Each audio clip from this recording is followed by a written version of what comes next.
Hey everyone, and welcome back. We're diving into something a little different today. Um, you know how life can get a little overwhelming sometimes. Yeah. Well, we're going to take a look at some excerpts from a podcast called Living in Yahweh's Peace, Okay. specifically an episode they did called Living Anxiety Free Through Faith.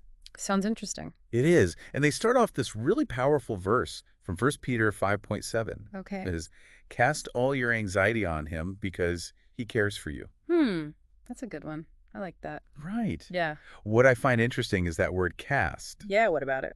Well, it's like we can actively choose to give those anxieties to a higher power instead of, just letting them kind of weigh us down. Oh, I see what you're saying. It's not passive. Exactly. It's like we're making a conscious decision. Right. It's like instead of carrying all that weight around ourselves, we have the option to just let it go. Yeah, I like that analogy. And, it's almost like confiding in a close friend. Someone who really gets you. Yeah, someone who genuinely wants to help and who's always there to listen. And what's really cool about this episode is how much it stresses that Yahweh's care is personal. He really knows us. Absolutely. He's not some distant figure up there somewhere. He knows each of us and our struggles intimately. Like in Psalm 55.22. Yeah, where it says that he sustains us when we cast our burdens on him. It's such a comforting thought that even when everything feels chaotic, we have this unwavering support. Yeah, I agree with that. Even with those promises, though, it can still be hard to actually let go of those anxieties. I hear that. It's like, okay, but what if this happens or what if that happens? Exactly. I catch myself thinking, okay, but what if? It's so normal to feel that way. Yeah. And, this episode actually gets into why releasing anxiety can be such a struggle for so many of us. Oh, really? Yeah, one of the biggest things they talk about is control. Like we think we have control. Exactly. We hold on to that anxiety because we think it somehow gives us power over the situation. It's like if I worry about it enough, then maybe I can prevent it. Yes. Yeah. But it's funny because in Proverbs 3.5, it encourages us to trust in Yahweh with all our heart. Not on our own understanding. Exactly. Because our understanding is so limited. So it's more about recognizing that there's a bigger picture that we might not always get. Right. And trusting that we're not alone in figuring it out. But that doesn't mean we're not alone in navigating it, right? Exactly. We're not alone at all. And another big barrier that they talk about is doubt. Doubt about what? About whether Yahweh truly cares about our individual problems. Like, he has bigger things to worry about than my little problems. I think we've all felt that way at some point. Yeah. But if you think about it, even the birds find food each day without worrying. And he takes care of them. They don't stress or plan or anything, yet they're always taken care of. So we don't have to be anxious. Right, because we're even more valuable. That actually reminds me of a time when I was, Yeah, it's amazing how often we underestimate just how much Yeah. he cares about us. And, another thing the episode talks about is vulnerability. Oh, yeah, that's a big one. It can be really scary to surrender control, even to a loving higher power. You're telling me, it's like, what if I let go and everything falls apart? I know, it's that fear of being exposed. Yeah, like I have to be the one holding it all together. It's a natural reaction, but the amazing thing is that he offers us constant care and strength. Especially when we're feeling weak. Exactly. Yeah. In fact, they even mention 7 Corinthians 12.9 in the episode. The one about his grace being enough. That's the one. Mm. It says that his power is made perfect in weakness. So when we're vulnerable, that's when we actually experience his strength the most. Powerful stuff, right? Definitely. Okay, so we've talked about why letting go can be tough, but how do we actually do it? Like, how do we actually cast our anxieties on him? What does that even look like in real life? Well, they give some practical tips in the episode. Okay, I'm listening. One of the most powerful things they talk about is honest prayer. Like just talking to him. It's more than that. It's about being real with him, telling him exactly what's bothering you. Not just like some vague help me prayer. No, it's about naming those anxieties and actually inviting him to take over. To take control. Yeah, and another thing they suggest is spending time in Scripture. Reading the Bible. Yes, but specifically focusing on verses that remind us of his love and promises. Soaking it in. Exactly. Hmm. They mention Psalm 34.1718, where it talks about him being close to the brokenhearted. It's like finding those words that speak directly to your soul. The ones that remind you you're not alone.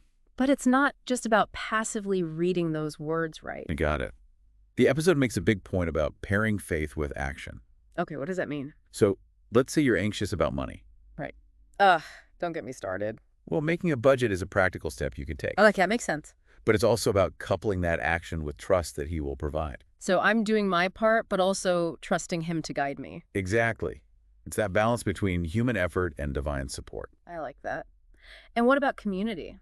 Oh, that's huge. Yeah. They talk about how he often works through other I people. like our friends and family. Exactly. Yep. And fellow believers, too. They even mention Galatians 6.2. Bear one another's burdens. That's it.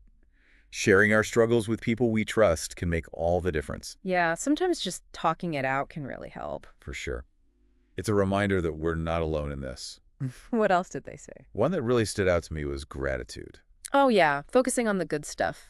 When anxiety hits, shifting our focus to all the ways he's been faithful in the past can really help. It's like remembering all those times we thought we couldn't get through something, and then somehow we did. Exactly. And it's proof that he was there for us then, and he'll be there for us again. It helps you see his hand in your life, even when things are tough. Yeah, it's about cultivating that perspective of gratitude. So we've got prayer, scripture, action, community, and gratitude. That's quite the toolkit. It is, but I think it's important to acknowledge that even with all that letting go can still be hard. Life happens. It does, and it's okay to feel overwhelmed sometimes. Absolutely. Yeah. Which is why this next point from the episode is so powerful. What's that? It's from Isaiah 41:10. Oh, I love that one. It says, "Fear not, for I am with you. Be not dismayed, for I am your God. I will strengthen you. Yes, I will help you. I will uphold you with my righteous right hand." It's like a promise that no matter what we're going through, he's got us. His care isn't dependent on our circumstances. Mm-hmm. It's constant and unwavering. Even when we feel like we're drowning. Exactly. And the whole point of casting our anxieties on him is to experience that peace that surpasses all understanding. Like in Philippians 4.7. Exactly. It's not about pretending everything's okay. It's about finding a deeper sense of peace. Even when things are hard, Because we know we're not alone in facing those challenges. we have that source of strength to draw on. It's about cultivating resilience and a sense of groundedness. Knowing that we're loved and supported no matter what. Exactly. You know, what's interesting to me is that even outside of a faith context, these ideas are so powerful. Yeah, I was thinking the same thing. It's like we all have anxieties regardless of our beliefs. And this idea of letting go of finding those things that help us cope. It's universal. Absolutely.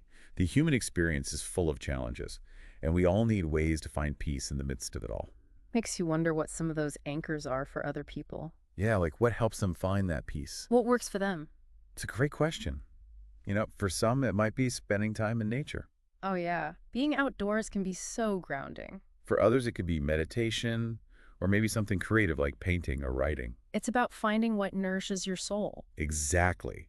What brings that sense of calm in the midst of chaos? Like those little life rafts that keep us afloat when things get rough. And, you know, maybe by being open to all these different approaches, we can all learn from each other. Yeah, expand our own toolkits for finding peace. Exactly.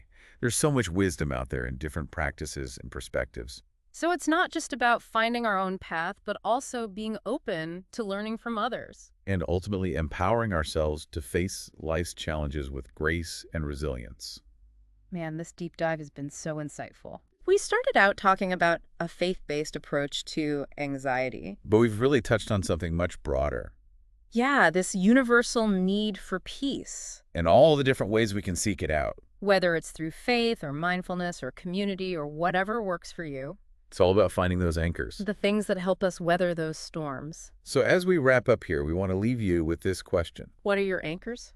What helps you find peace in the middle of all the chaos? Take some time to think about it. Explore different possibilities. And discover what brings you that sense of tranquility. It's a journey worth taking. Well, that's it for this deep dive. It's been a pleasure exploring these ideas with you, We hope you found it helpful. and maybe even a little inspiring. Until next time, keep exploring, keep learning. And keep seeking out those anchors that bring you peace,